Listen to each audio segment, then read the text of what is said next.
Bonjour à tous, merci encore de votre fidélité. Très heureux de vous retrouver pour ce nouveau numéro de School TV, le MAG. On est ensemble pendant 30 minutes pour faire le point sur la scolarité de vos enfants, mais pas seulement. Sans plus tarder, direction l'Algérie. Au sommaire, cette semaine, donc l'Algérie, où l'école est obligatoire. Comment fonctionne le système éducatif là-bas? Le discours de la méthode, c'est dans un instant avec Irina Capron. L'éducation capitale pour l'avenir de l'Algérie. Des investissements conséquents d'après le gouvernement, mais avec quelle politique, quelle stratégie et surtout pour quels résultats? Éléments de réponse dans un instant. Les mots sont-ils profonds en Algérie? Quels axes de progrès pour l'éducation là-bas? On posera bien évidemment toutes ces questions à nos invités que je vous présente tout de suite. Bonjour Rami Bezgouch. Merci d'être avec nous, merci d'avoir accepté notre invitation. Vous êtes auto-entrepreneur, vous avez 31 ans, vous nous parlez depuis Lyon, mais vous avez étudié pendant toute votre scolarité en Algérie. Merci d'être avec nous. Khadija Ouldali est également là, bonjour, merci d'être avec nous. Vous êtes dans le Val-de-Marne, vous avez fait tout votre cursus et même enseigné en Algérie. Vous êtes aujourd'hui formatrice en FLE et donc ancienne professeure de français. On parle avec vous dans un instant, juste après les précisions. La loupe, c'est avec Irina Capron.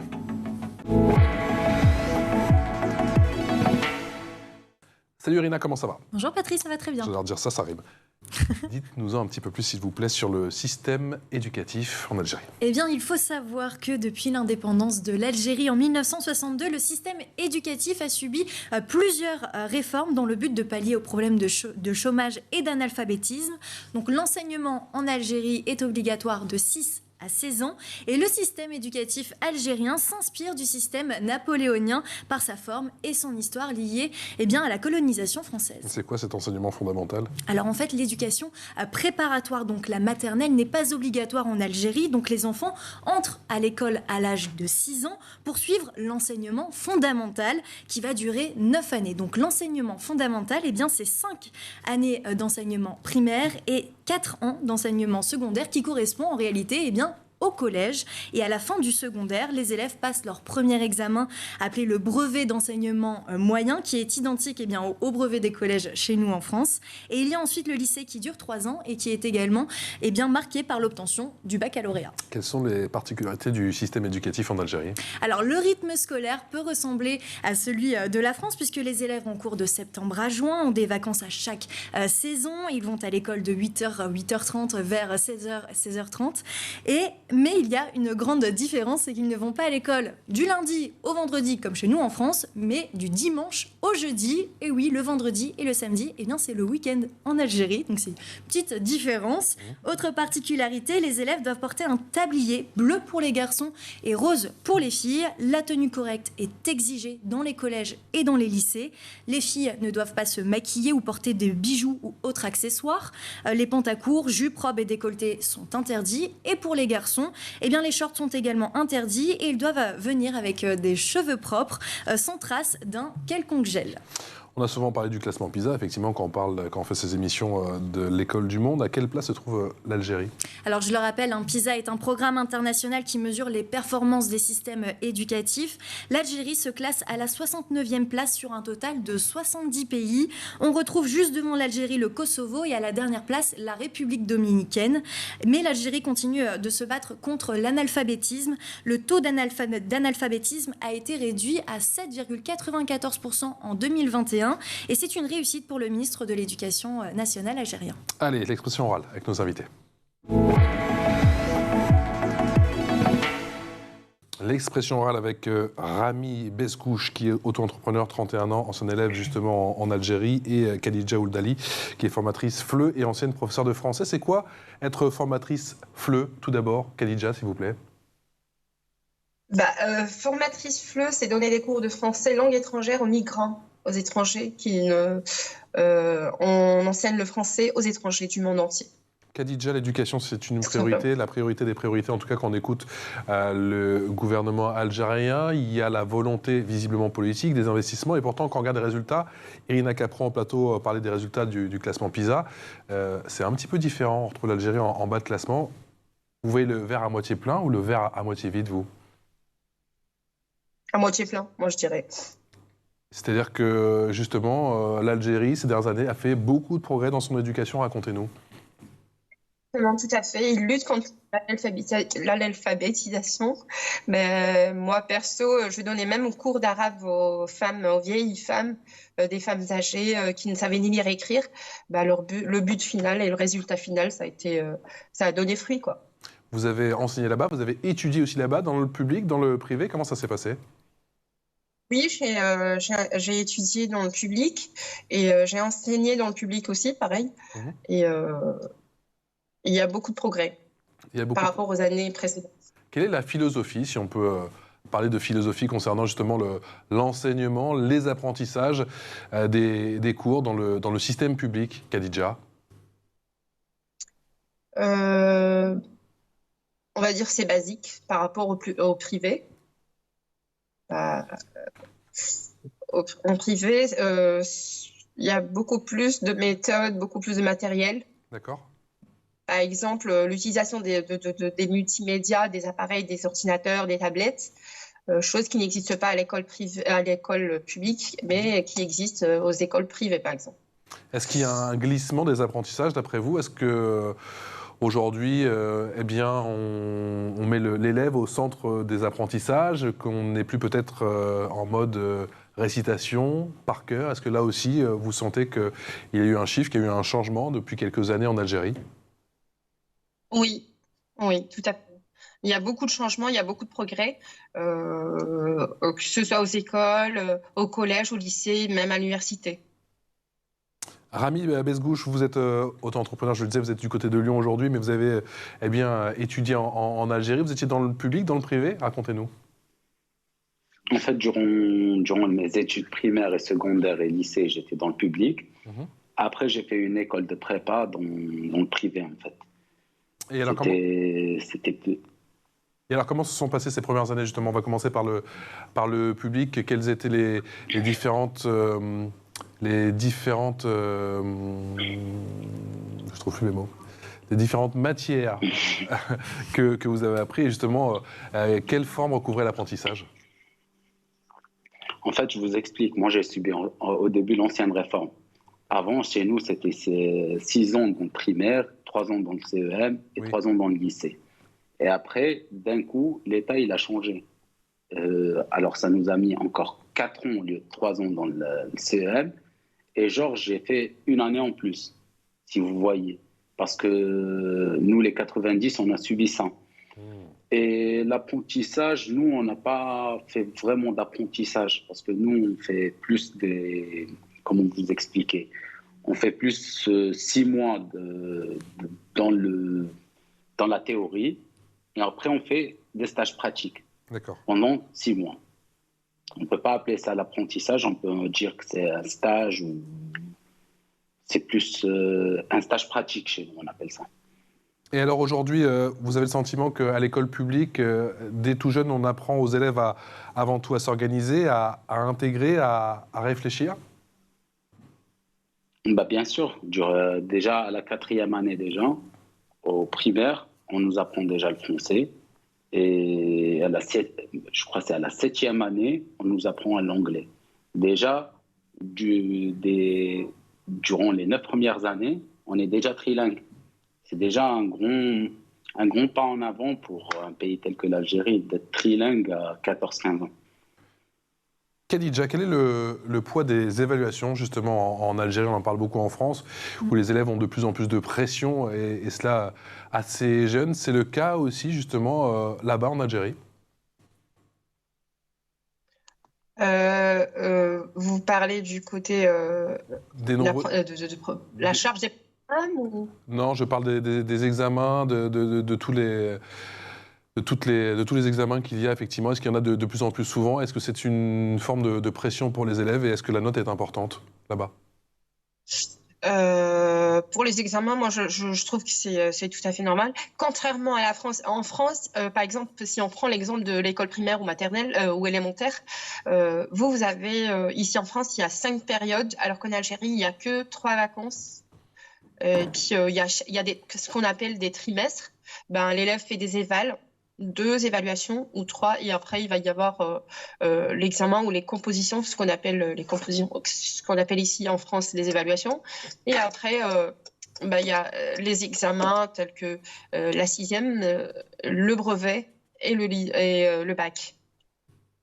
Ce qui pose un petit peu problème d'après ce que j'entends, d'après mon entourage, c'est la surcharge des programmes et des fournitures scolaires, des livres et des matières, voilà. Et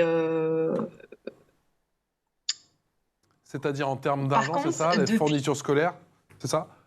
Tous les livres, les fournitures scolaires, c'est que ça a un certain budget, c'est ça, et que tout le monde ne peut pas se permettre d'acheter tout ça? C'est ça que vous nous dites? Exactement. De un, c'est un budget pour le budget, et de deux, je vois que c'est trop lourd pour les petits, c'est trop chargé, à mon avis. D'accord.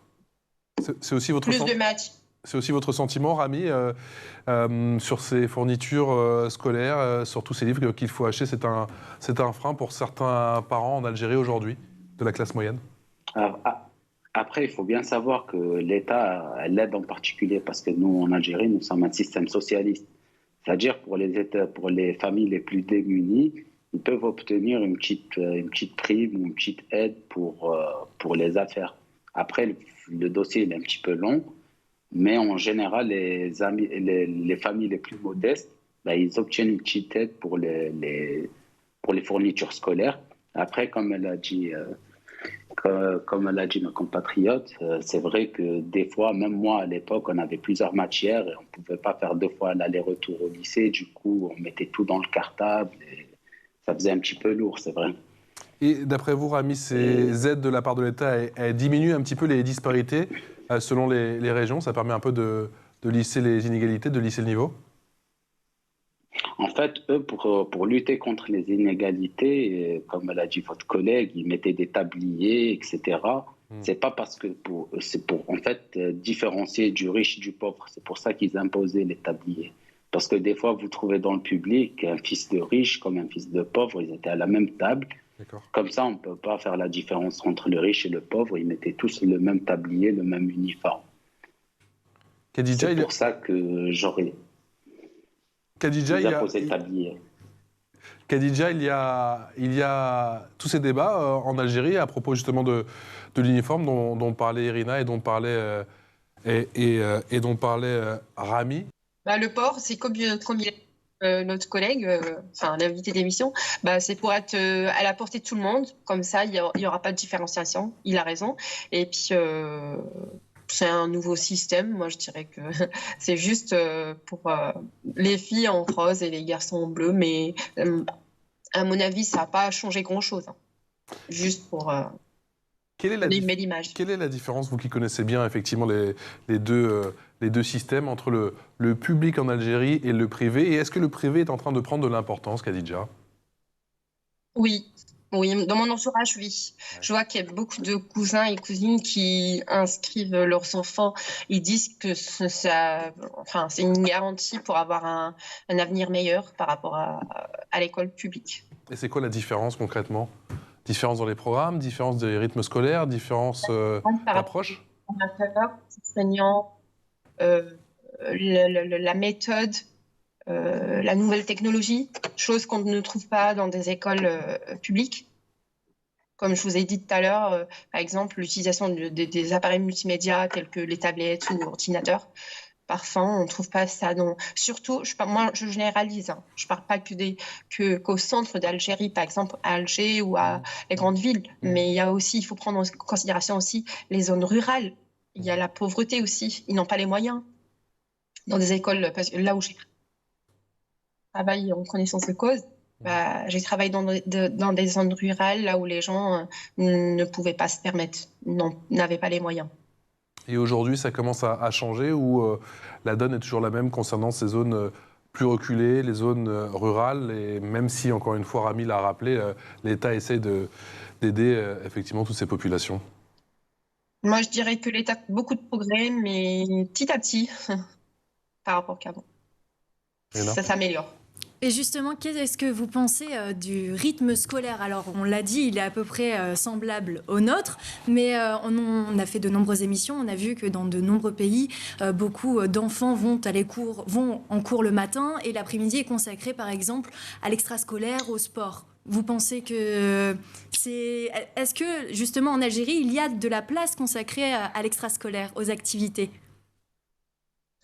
Oui, de base, on a l'art plastique, on a musique, on a la matière de musique, le dessin et le sport aussi. Mais c'est inclus en programme. C'est pas, par exemple, on a cours de 8 à 10 et de 10 à midi, c'est consacré pour le sport. Soit de la gym pour les filles, et les journées le ne football sont pour pas... les garçons. Les journées ne sont pas trop longues. Est-ce qu'il y a une surcharge aussi en matière de devoirs? Nous, les Français, nous avons de longues journées, mais aussi également quand on rentre à la maison, il y a des tas de devoirs. Qu'en est-il en Algérie? Bah, pareillement, en Algérie aussi. Par contre, la différence, c'est qu'en France, il y a 5 périodes, il y a 4 vacances, c'est ça? Ouais. Contrairement à l'Algérie, il n'y a que 3 vacances. Rami, Premier... Rami, quel remède face à l'alphabétisation? On sait que le gouvernement essaie de prendre ce problème à bras-le-corps. D'après vous, est-ce que justement c'est en net progrès et que c'est en voie de disparition, si je puis dire, dans les prochains mois, dans les prochaines années en Algérie? Ah là, je pourrais pas répondre à cette question parce que moi, je viens d'une grande ville. Du coup, moi, je connais pas beaucoup d'alphabet chez moi, mais je sais qu'il y a sur des zones rurales, c'est plus dans les petits patelins, dans les petites prairies, etc. Là-bas, c'est vrai qu'il y a un fort taux d'analphabétisation. Et je voulais juste rebondir sur la question que vous avez dite auparavant.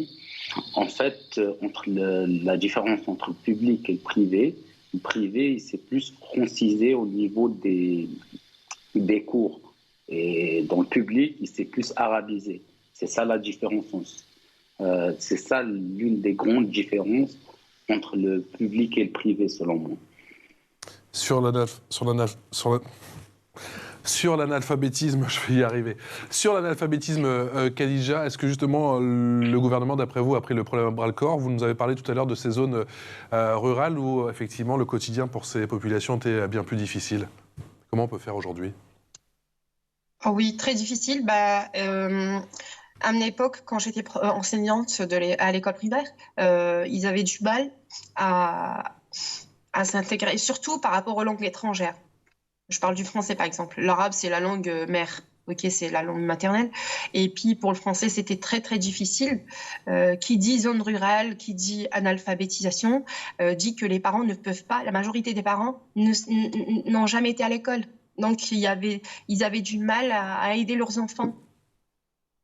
L'enfant compte que sur l'enseignant à l'école. Il peut pas trouver de l'aide à la maison quand il est chez lui. Est-ce que les filles et les garçons se sont à un pied d'égalité? Est-ce qu'il y a plus de garçons au final qui vont à l'école et les filles peut-être un peu moins? Khadija? Oui, tout à fait. Beaucoup plus les filles qui s'intéressent à l'école et les garçons vont travailler avec leurs parents dans des fermes, par exemple. C'est... qu'on appelle ça? C'est héréditaire, on va dire, des petits garçons qui s'intéressent au travail au lieu d'aller à l'école. Les filles sont plus intéressées que ça, là où j'ai enseigné. Est-ce qu'il y a un respect du professeur? On en parle beaucoup ici en France, un respect du professeur qui est encore tenace en Algérie. Est-ce que c'est une personnalité, pour ne pas dire une icône, qui est encore respectée? Oui, il suffit juste d'être diplomate. Bon, moi, j'ai enseigné à l'école primaire, au collège et au lycée. Je n'ai jamais eu de problème. Parce qu'on a été formé comment se comporter avec ces éléments perturbateurs, ce qu'on appelait à l'époque. Il suffit juste d'être diplomate. Mais certes, c'est vrai qu'il y a des problèmes au lycée, avec les élèves, mais moi, je dirais un peu moins que la France. Rami, c'est aussi votre sentiment? Il y a moins de soucis en Algérie, peut-être par rapport à cette forme tutélaire qu'est le professeur en Algérie? Alors, moi, quand j'étais petit, j'étais un petit peu perturbateur. J'ai failli vous poser la question. Pour vous dire, ouais, on respecte. C'est vrai que les gens, en général, ils respectent les profs là-bas. D'accord. Par rapport ici en France, ça respecte. Ouais, en France, c'est quand même beaucoup plus compliqué. Allez, l'info en plus avec Irina. Et pour cette information, en plus, Rina, on va parler des langues étrangères, on l'a un petit peu évoqué, et notamment l'anglais dans l'enseignement en Algérie. Alors l'Algérie est le deuxième pays le plus francophone au monde, mais l'arabe reste la langue enseignée. Et depuis quelques années, l'anglais est devenu plus présent dans le système scolaire algérien. Donc elle est enseignée dès la première année de collège, mais le président algérien a décidé d'intégrer l'apprentissage de l'anglais dès la première année de primaire. Il s'agira donc de la deuxième langue étrangère adoptée au niveau du primaire après le français, sauf que le français n'est enseigné qu'à partir de la troisième année de primaire. Khadija Ouldali, l'apprentissage de l'anglais très tôt, ça suit une forme de logique en Algérie ou c'est signe que eh bien, c'est peut-être un peu tendu entre la France et votre pays? Excusez-moi, j'ai pas bien entendu la question. L'apprentissage de l'anglais très tôt, Khadija, ça suit une forme de logique ou c'est plutôt signe qu'entre la France et l'Algérie, eh bien, on prend un peu plus ses distances? Moi, je dirais que c'est avantageux parce que l'élève apprend tout qu'il est jeune. Il a un cerveau vierge. Donc, il assimile plus et mieux que quand il avance dans l'âge. Je trouve que c'est une bonne chose.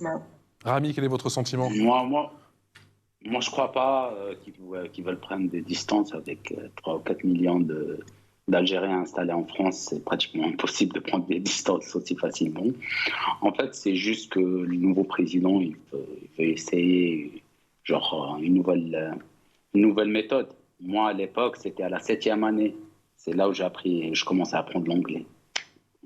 Est-ce qu'il y a cette fuite, Rami et Khadija, ces fuites de cerveau en Algérie? On parle souvent de la France, mais aussi, on parlait de l'anglais, pourquoi pas aux États-Unis. Est-ce que cela fait les gros titres là-bas, en Algérie? Est-ce qu'on en parle de plus en plus? Khadija, effectivement, tous ces jeunes qui sont formés et qui s'en vont vers d'autres cieux ensuite. À mon avis, c'est par rapport au salaire. Le salarié, il travaille dur, il fait de longues années. Et certes qu'il y a ce souci en Algérie, il ne trouve pas le travail tout de suite après avoir eu le diplôme, le diplôme supérieur, que ce soit licence, master ou magistère. Il ne trouve pas de travail tout de suite après la fin des études. Vous, Khadija, vous avez fait un bac plus 7, c'est ça, en Algérie? J'ai un bac plus 6. Oui. À mon époque, en fait, il y a le système maintenant, il y a le système LMD en Algérie. À mon époque, il y avait la licence classique, chose que j'avais faite moi-même.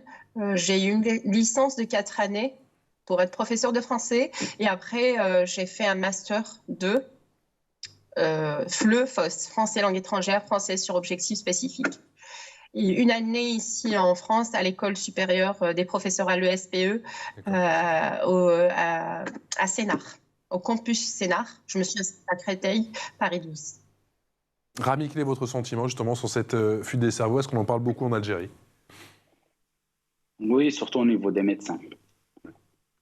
Parce que je vous explique, en fait, nous déjà là-bas, on n'a pas beaucoup de médecins là-bas. Et la plupart des médecins qui sont formés en Algérie viennent en France ou dans un autre pays européen pour un salaire plus confortable. Mais les trucs, c'est plus les conditions de travail et les salaires qui viennent. Et après, c'est ce qu'on appelle une fuite des cerveaux, vu qu'ils ont été formés là-bas. Mais après, ça, c'est plus compliqué que ça, en fait, parce que, vu qu'ils ont été formés là-bas, il y a aussi le service militaire. Et du coup, il y a beaucoup de médecins qui esquivent là-bas le service militaire, etc. Et qui viennent en France terminer leurs études pour ensuite commencer à travailler ici. Si on veut une bonne éducation, d'après vous, vous qui connaissez les deux systèmes, enfin tous les deux vous connaissez les deux systèmes, il faut opter pour le privé, bien évidemment, si on en a les moyens. Aujourd'hui en Algérie, ça passe par là, le privé? Pas forcément. Ouais, pas forcément, parce que... Si à l'école publique. Allez-y. Khadija, allez-y. Moi, je dirais, j'ai été public et ça m'a pas empêché de réussir dans ma vie, vu que j'ai eu mon master avec mention très bien, 17/20 en mémoire et 15,35 de moyenne. Donc, j'ai pas été dans une école privée et j'ai réussi, malgré tout. Rami. En fait, moi, j'ai fait les deux. Du coup, au niveau du public, ça m'a aidé à élargir un petit peu mes connaissances dans la langue arabe. Et quand j'ai fait l'école privée, ça m'a permis aussi d'accroître et de perfectionner mon français. Et pour moi, c'est aussi bénéfique l'une que l'autre. C'est juste après, c'est une question de moyens. Et moi, j'ai fait des études dans le commerce et le marketing. Et dans le marketing et dans le commerce, il vaut mieux prendre des écoles privées en Algérie parce que les écoles publiques, elles ne sont pas très, très, très fortes là-bas, dans ce domaine-là. Après, ça dépend des domaines d'activité, en fait. Bon, mais merci à tous les deux. Merci pour votre éclairage, merci pour vos témoignages ô combien intéressants. Rami Bezgouch, auto-entrepreneur, 31 ans, vous êtes du côté de Lyon et on l'a compris, vous avez étudié en Algérie. Et Khadija Ouldali, formatrice FLE et ancienne professeure de français. Un grand merci à tous les deux. Merci ma chère Irina. On se retrouve très vite pour une toute nouvelle émission de School TV Le Mag. Ciao.